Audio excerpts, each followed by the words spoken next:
My name is Josh Miller. I own Riverstone Kennels, and I've been training gun dogs for more than 16 years.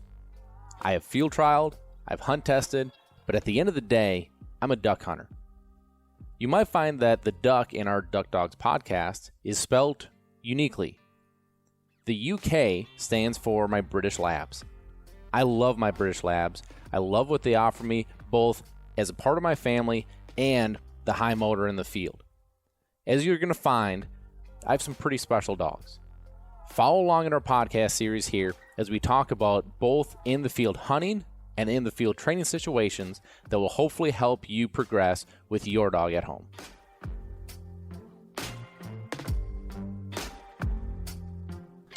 Welcome back to another episode of Duck Dogs. I'm your host, Josh Miller, and we're coming at you live from the great state of Arkansas.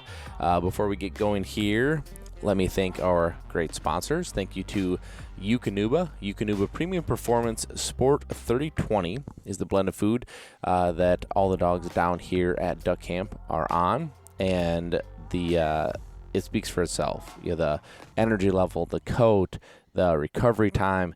There's so many great things about feeding a very quality premium food, and this is certainly it. So go check them out, www.eukanuba.com. Also, thank you to Gun Dog Supply. Gun Dog Supply is your one-stop shop for all of your hunting and training needs for your four-legged hunting partner. As season is underway here in the south, as wrapping up in the north, make sure you get what you need now so that you can be sure to stock up. So www.gundogsupply.com. Also, thank you to Kent Cartridge. I've been shooting Kent Cartridge Bismuth, and I absolutely love it. We had two people in the group here today that had never shot it before, and they were absolutely blown away. It is just a fantastic product by fantastic people, www.kentcartridge.com. Thank you to Sitka Gear. Sitka Gear is your premium option for clothing both in the field and everyday wear. But as it has been cold down here this week, we have all stayed more comfortable longer while wearing less clothes because it is the right layering system. So go check it out, www.sitkagear.com. Thank you to Lucky Duck Decoys. Lucky Duck is your 5-star crash test rated kennel both in the intermediate and in the large sizes. So no matter where you are or how you're traveling, you know that your four-legged hunting partner is traveling the safest way that they possibly can. www.luckyduck.com. And last but not least, thank you to Retriever Roadmap. Retriever Roadmap is your premium online option for training your dog at home. Whether that is a hunting dog that you have aspirations of a completely finished dog, whether you want a dog that is obedient at home or anywhere in between, go check it out. It will help you step by step go through the process with your dog at home. www.retrieverroadmap.com. All right, everybody. Well, we are back here. We're coming at you live from Arkansas, and we're going to give you kind of an update on how the first 2 days went. So this is halfway through day 2 rather. So we've hunted day 1, we've hunted day 2, and have a little bit to share here. So I'm joined once again by the great Brett Ayers. Thanks for having me. Back again. The great. I like that. The great. Yeah. I didn't know how else to describe you. That just kind of rolled off the tongue. So, there's some kind of cool things going on here. We'll kind of talk about who's down here with us and why that's impactful. We'll talk about what has been going on hunting wise, and this I'm going to call it the struggles, but we'll kind of talk through that a little bit, and the dog work. And so there's a lot to kind of go over here today. So, so Brett rolled in last night. So I had opener, just myself and one other guy. And then this morning we had a bigger group hunting together. And, there's some pretty glaring, things going on. But before we get into that, I want to talk about, you have a special guest with you as you're down here. So kind of talk through that a little bit. So I brought my son Mason down here. Thanks for letting me bring him down. Mason's gone on a few trips with us.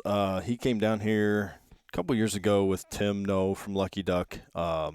We came down between Christmas and New Year's. I actually brought Lauren and Mason down, and Tim had brought his daughter Ashley down. So we had taken Mason last year to Montana, and it just really, the hunts really didn't pan out. So it wasn't good at all. It wasn't good at all. And he I think his expectations for coming down here are obviously higher, just because with being opening weekend, and it being Arkansas. With it being Arkansas, absolutely. And he just the kid's ate up in hunting, lives, breathes, sleeps hunting.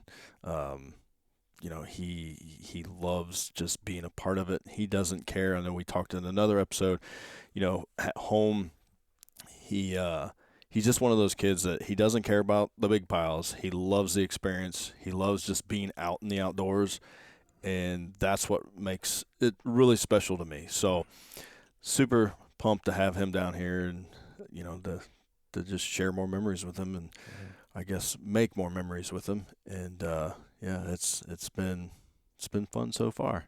Yeah, that was apparent to me today, because today was not it was not hectic as far as the bird work goes. Sure. It absolutely could have been worse, but it also could have been much, much, much better. And he loved every second of it. Yeah. I mean, just you could tell that. So that was fun. Yeah. That was fun to see that. Yeah, when I mentioned to him, because initially we were going to come down here later in the week, and we were going to be here over Thanksgiving, and then go to the World Duck, and then go home over the weekend. But plans changed. There were some circumstances that came up with some of the people I know you had coming down here, and it just freed some things up, and you had, push the invite out, and I gladly accepted it. And obviously, he's getting 3 days off of school. Yeah, so right. Win-win. Let's not tell his teachers. Right. Win-win. Win-win. So, and one of his first questions when I said something to him, he's like, "Which dogs is Josh bringing?" So he just, he hunted over Brock and Solo in Montana, which again wasn't a stellar trip, but did get to see on the last day. I know we did fairly well. Got to see Brock do his thing and jumping across the creek, and Solo's really first experience, and it was freezing. That poor kid was sitting in the blind. I remember last year I was running camera, and he was sitting in the blind, and it was negative 30 plus wind chill. Yeah, it was brutal. And he just he stuck it out. I know at one time I think we made him go back to the truck because he was curled up in the ball on the floor of the one blind, but he didn't want to go, and he went and warmed up. But so anytime you can get your kids in the outdoors, and obviously you have young kids, and that's coming for you, and it's so special. So yeah, I think that's one of the things as I look at it. So I'm kind of in between where you're at right now, right? So I currently have my dad and my brother, one of my brothers, down here, and this has been a tradition of ours now since I've been able to have my own place in Arkansas. So this is, I think, year 4 or 5 for this, to where Thanksgiving week they come down. And it's usually just us. This year, we're happy to have you guys here with us, but it's usually just us because, of course, family obligations during Thanksgiving. And I've just really learned to love that time. There's something so special, being in Wisconsin, that week of Thanksgiving is usually deer season. So that's kind of the tradition up there. But this tradition here allows us to hang out, enjoy each other's company, tell jokes, everything, like the relationship side of it, rather than sitting solo in a tree stand, right, no one to talk to, by yourself. And there's as an archery hunter, I love that, but from a tradition standpoint, I love this more. From if you were to compare the two, between sitting in a deer stand with a rifle. Rifle thing is just not my deal anyway. Nothing against it. It just doesn't trip my trigger. So it's a win-win to get down here and do this, and then having them down here is really neat. And then I have the other end of the spectrum, where I have my son Colt, who, we FaceTime every night, and he's like, are you shooting ducks? Are you shooting ducks? So I can see fast forwarding to the situation then that you're in of being able to bring him and enter him into this world. And one of the things that, as I look at, there's a lot of things going on down here right now between, I'm a 3-year kind of a person. If I get into something, I do a lot of research. I feel like I have an educated guess, and I give it 3 years. 3 years to me gives it enough time to say, hey, do I want to stick it out? Do I want to move and do something different? And that's where I'm at right now. Mm-hmm. And I don't know what we're going to do, but I can tell you that in the forefront of my mind is, okay, so if I have 3 years, 3-year jumps, and he is currently 2, that I might have 3 jumps before he starts being active in this. Maybe less, who knows. But yeah, I don't have much. I want to dial this in for him, right?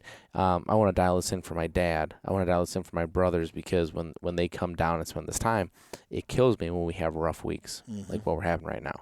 And so there's a lot of that I want to be doing for them, and that has a lot of impact into what my decisions are as we go through this. There's a lot of things you can be said about the business and getting the dogs on birds, and all of those are priorities, right? But at the end of the day, family's the top priority. Right. Yeah, 100%. And it's cool to be down here. I was, Luke's here now. When I was down here 2 years ago, I think Zach was down here at the time. My other brother, yep. And then obviously I've traveled multiple times to North Dakota with your dad, but I know all your brothers, but your youngest brother, I don't think I've ever met Jake. Jake, right. And, but yeah, just fun to be around. Obviously how you are and who you are, it shows from, your family. So just super cool to be here and be around, and, get to experience this with you as your family, and to bring Mason down here as well. But that's the icing on the cake for me. Right. Well, now you're just extended family is what it turns into. All right. So let's talk a little bit about this week, because this has been a really rough week for the majority. I don't think I'm overstepping when I say that, because in talking with everyone that we know that is hunting, it has been a really, really tough opener for Arkansas. I actually made a comment in the hole today as I'm kind of sitting reflecting on years past. This is the first opening weekend that I have not limited out each day. Right. Yep. And the opening day, I never fired a shot. I mean, that's how drastic this is. From 4, 5, 6, 7 man limits to not firing a shot. That's how different this is. Yep. And we hunted the same spot that we had limited out 4 or 5 man limits each of the previous 2 years for sure. So there's just a lot going on down here. I think it just kind of it makes you realize you're still hunting. A lot of times people think Arkansas and it's like, oh my gosh, I'm gonna go if I'm gonna go hunt one of these multi-million-dollar places, these duck camps. Yeah, you're gonna go shoot birds, because there's a reason they're multi-million-dollar camps, right? We have friends of ours that are hunting camps like that, and they're shooting birds. But most of them, the guys that we know that are real, they're like, yeah, but we're shooting them because we're here. That's why. It's not because we're doing anything special or we're these great hunters or anything. It's just we know why, and I can appreciate that. I'm also, jealous that they're there, but absolutely, we're getting Snapchats and right. Yeah, I mean some of those videos that a couple of our friends have sent us, oh my goodness. Yep. I mean it is so. Anyway, let's kind of break this down. So the big thing right now is water, lack of water, and when I say lack of water, I mean unbelievable. Zero water. Yeah. So Brett and I took a little scouting mission today, which it's been a lot of on foot scouting, because I don't have a boat. When you don't have a boat in Arkansas, it becomes very, very difficult on public property. So a lot of it is accessing through either private property or getting through public property and just hiking. And we walked miles today. Yep. And the river is very, very low. I mean, we're talking 10 to 12 feet is kind of what we were guessing low. Looking at the water lines. Yeah, unbelievable. And so, our woods is, again, not a mega $1 million place. It is a 40-acre block that floods off of the river. And so if the river's low, we don't have water. Now, we have never not had water. This is the first year ever we have not had water. And so it's pretty extreme, and it's been really difficult when it kind of comes down to, if you don't have water, you're not going to shoot ducks, right. Especially in the woods, but really anywhere down here. So it's just how you hunt down here. So nothing you can do about it. So you can either sit here and cry about it, or you can go do something. That's why we put on the miles we did today. So day one, never fired a shot. I had Solo out, really wanted to. The reason I had him out is because opening day is the best opportunity to have a good shoot. Now, you might shoot a bunch of teal. You might shoot, like we've had big time mallard days. Like, you don't know, but there should be shooting. And for him, I just need opportunities. I just need feathers in mouth. I just need those moments. And then he comes out and he sits for 4 hours, and we don't pull the trigger. Yep. And so the reason I talk about this is because I think we talk about opportunities, and we talk about preparing your dog for the field, and we talk about all this stuff, but the reality is that on a hunt, you have no control anymore. Even if you think you do, you don't. And here I thought I was putting my youngest dog in the absolute best position possible, and it was a complete dud. And so it's very frustrating. I pull my hair out just like everybody else. But this is also why we hunt so many days. Like when we're talking 90 plus days, it's not. I love hunting for 100%, but that's not the reason. It's not like I just have this, this. I'm just gonna go do this for myself kind of thing. Think about that. Okay, so if I hunt 90 days, and I have, just for easy numbers, 9 dogs that I'm trying to hunt, that's 10 hunts each. That means one of Solo's hunts he just had was a blank, right? So now he's down to 9, right? And we're going to have more bad hunts. He's already had another bad hunt. Okay, so now we're down to 8. Now we're, if we get a couple more, 5. So you're talking he could have 5 or 6 hunts a year. That's difficult. Very. Right? And so that's why I try to be in the field so much. And given the opportunity, I will hunt 2 dogs at a time just to get them more exposure and more time in the field. Great honoring, great all the stuff. But this is, we work all year for this. And if they don't have the opportunity, like here, I'm dealing with what I think is an absolute all-star in Solo, that he just hasn't had the opportunity. And you string together too many days like that opening day, and you are going to see a dog that loses some intensity, loses some. Now, it just takes one good hunt for the right dog to bring them back to it. But, I thought I did everything right. Opening day in Arkansas. I couldn't have asked for a better thing. Who am I going to bring? I'd love to bring Brock, love to bring Clyde, love to bring my older guys to give them, but I got to do this for him. Right. And then it's still bust. Yep. You aligned all the stars, and Mother Nature just played a big role. Yeah.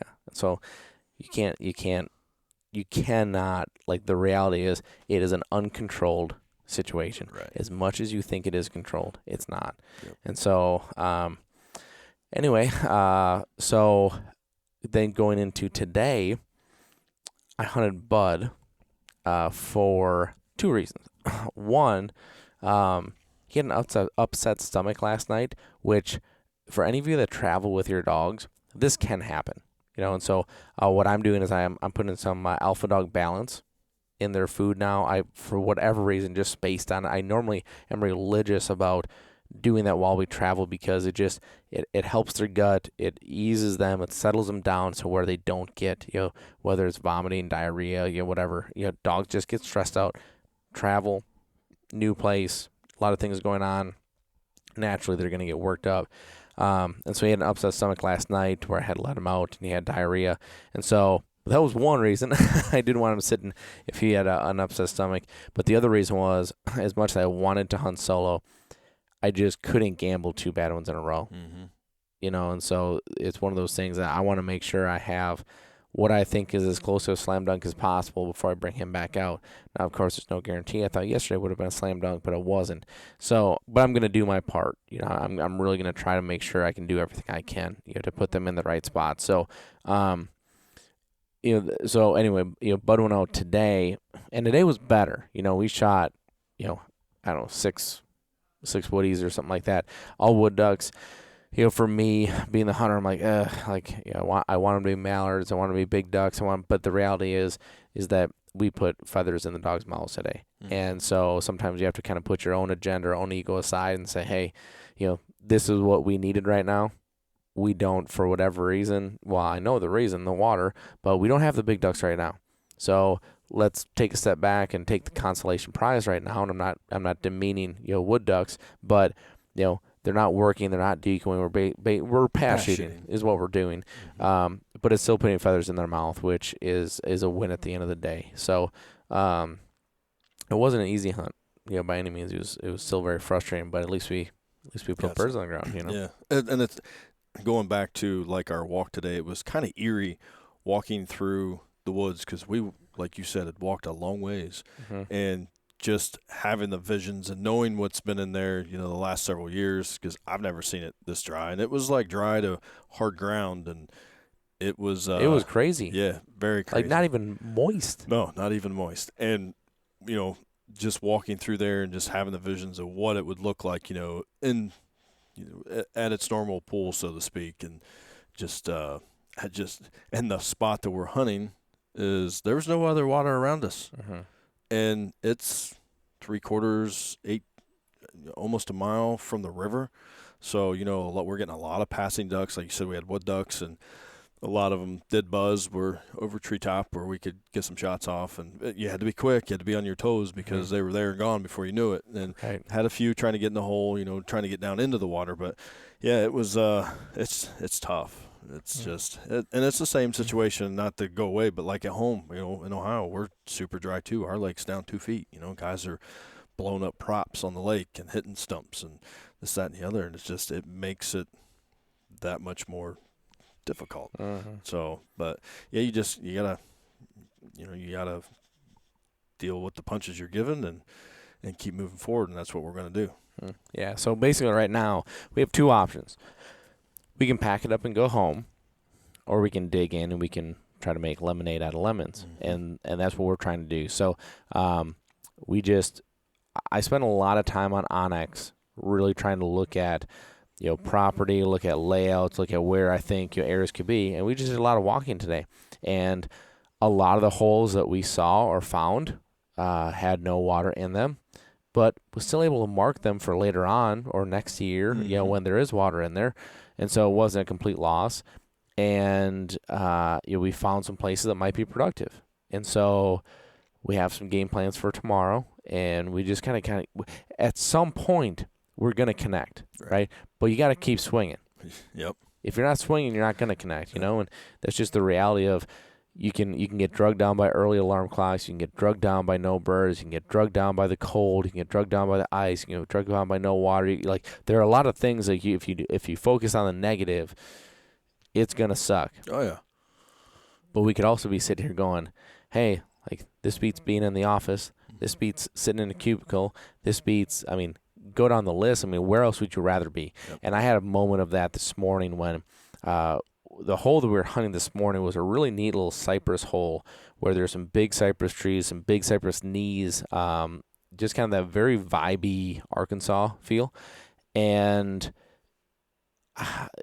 after setting the decoys, I was set up, and I really like to get set up and kill the headlamp early. Because, I've been in a hole where 20 minutes before shooting, there's birds sitting there. So I just like that. So when I did that, I looked down the line, and then, 10 yards from me is, my brother and my dad. 10 yards from them is you and Mason. Another 10 yards is Tim and Scout, who is a Brock puppy. Or maybe he's not a Brock puppy. He's a Sage. Sage puppy. Sage puppy. Yep. Anyway, I looked down that line, and I just had this very calming appreciation. It doesn't matter if we kill birds today. Like it does for the dogs, and I really want to, but I mean, where else would I have rather been in that moment? Certainly not back in bed. Right. You know, I mean, they're just, sometimes you really need to have that breath of, this is why, you know, and I don't know, between the stars and the tree, there's just so much about this that made it special to me. And so, you know, it's not all about pulling the trigger. You know, pulling the trigger to me is a means of an end, which is getting the dogs on birds. But that was an appreciative moment, you know, for me today. So I, you know, grinding. I'm not opposed to grinding. I actually like it, because when we do connect, it's gonna be a I did that moment, you know, for all of us, right? Like, we put in that work, we put in the miles, we put in that time. You know, we made this happen. We didn't roll up to a buddy that had, you know, something already lined up and put us on the X, and, you know, we pulled the trigger. Like, that's just, it's different.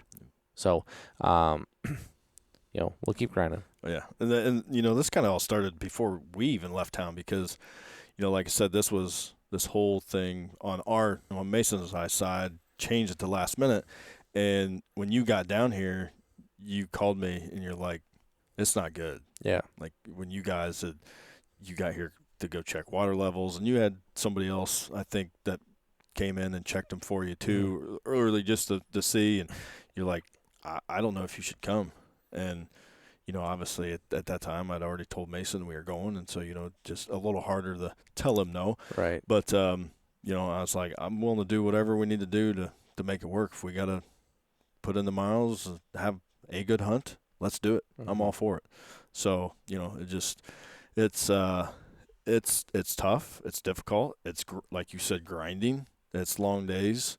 But in the end, like right now, all the miles we walked today, my feet have a couple blisters. I bet they do. So, yeah, I bet they do. You know, so it just, you know, walking through, just most of the walk today was good, but some of it was pretty gnarly. And but we're gonna hit a home run. I know one of your big sayings is throw something on the wall and make it, you know, until it sticks. And that's what Keep throwing. Keep throwing. Yeah, that's what we're gonna do. So, yep.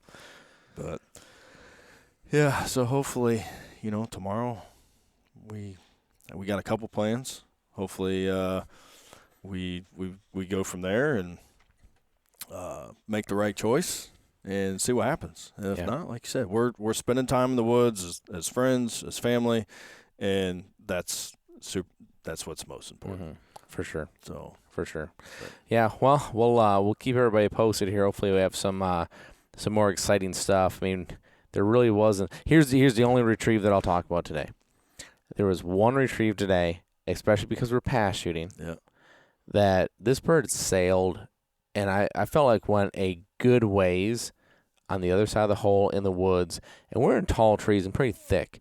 So, I mean, I had like a mark of like a tree, but it was back there a ways. Long ways. And it was on Scout's side.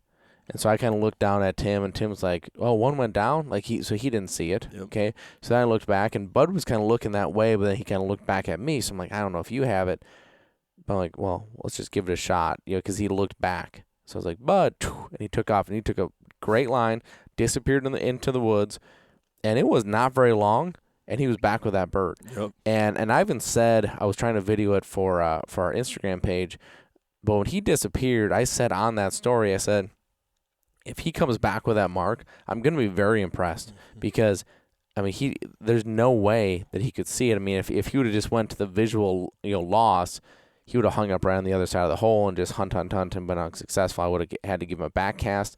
I would have to give him a back cast to where I know I can't see him, and I know I don't even know where this bird is, right? So he just handled it really well. But this is Bud, who is, you know, he's 5, he's a veteran. He's done this, and he has had a lot of very good hunts. I mean, this dog is very, very good. And what I love about him more than anything, I think, is that you take like Brock, or you take Clyde, or you take, you know, some of these dogs, especially males, and they're very work driven, right? When they're working, they're working. Like, don't screw with me, don't mess with me. I'm gonna work. Bud has a pretty severe on-off switch with that, as far as like he's working. He'll go make a retrieve like that, and you're like, wow.